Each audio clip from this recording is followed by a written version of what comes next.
ikintu ca mbere novuga nuko turiko turategura match ya Tanzania, match amicale kuri journée ya FIFA itariki 11. Mu ndwi iheze twashoboye gukora entraînement zibiri.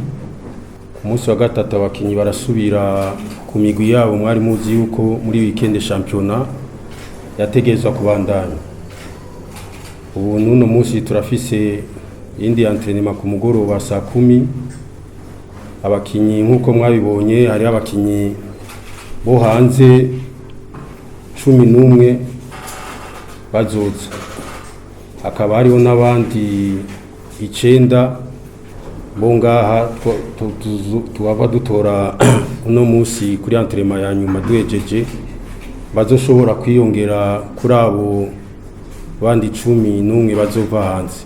Ngo kuvyerekeye urugendo, Imana ibishatse turashobora gufata urugendo ejo muri Tanzania, tugazoshobora guhuriraho n'abandi bakinyi.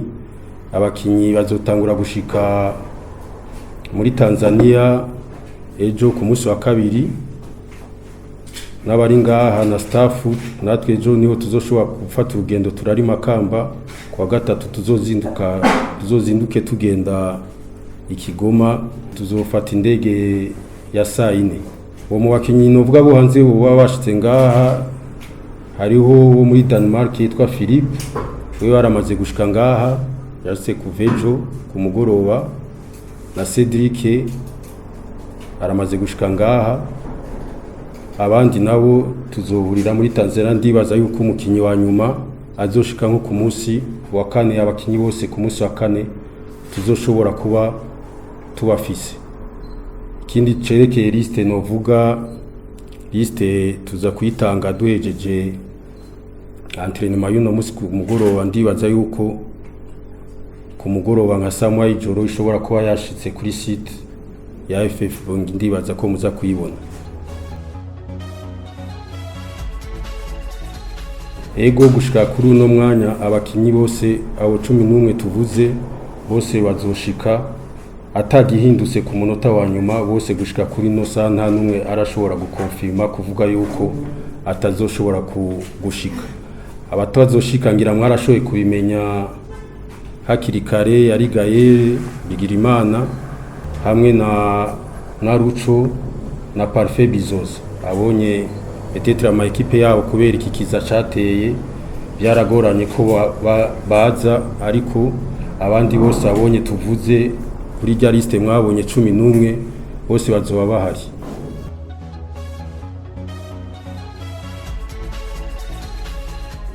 Ico novuga ngira ni ibintu muzi mwama mukurikirana no mu makuru yo hanze hehe no nga muri Afrika yose. Ubu ugomba kuva mu gihugu utegerezwa kuhava kwanza wipimishije. Ico nico cambere, ntushobora kuvayaja atarupapuro ufise mu ntoki.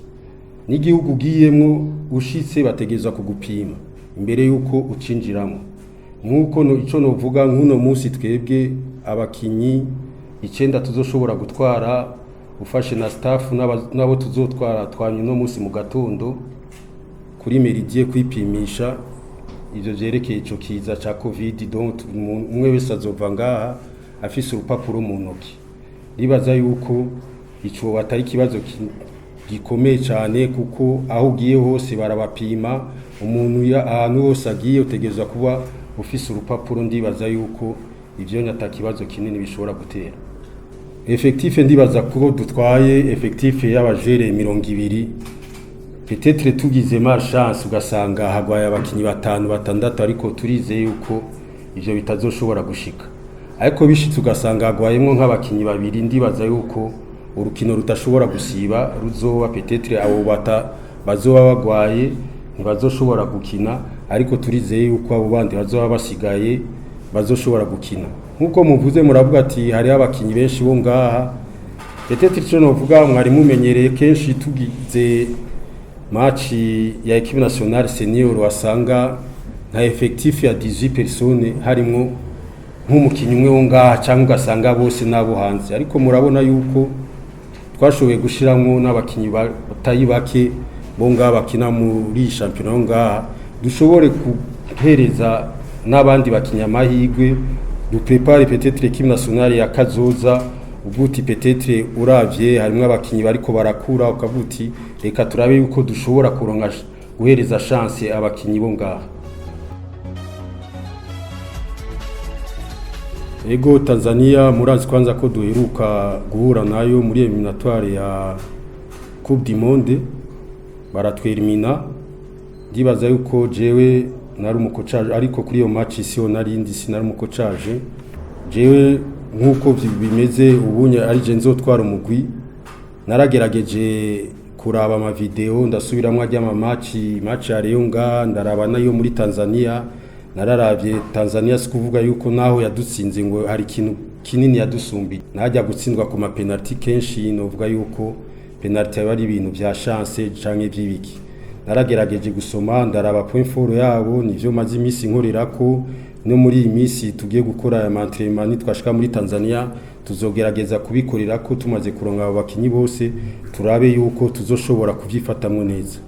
Ico no kwizeza abakunzi b'intamba mu rugamba tugiye gukora ibishoboka byose nivyo Tanzania iruka kudukuramwo ariko iyi match amicale tugiye gukora ibishoboka byose kugira tubasubirize mu ndumane tushobore kubatsinda hariya.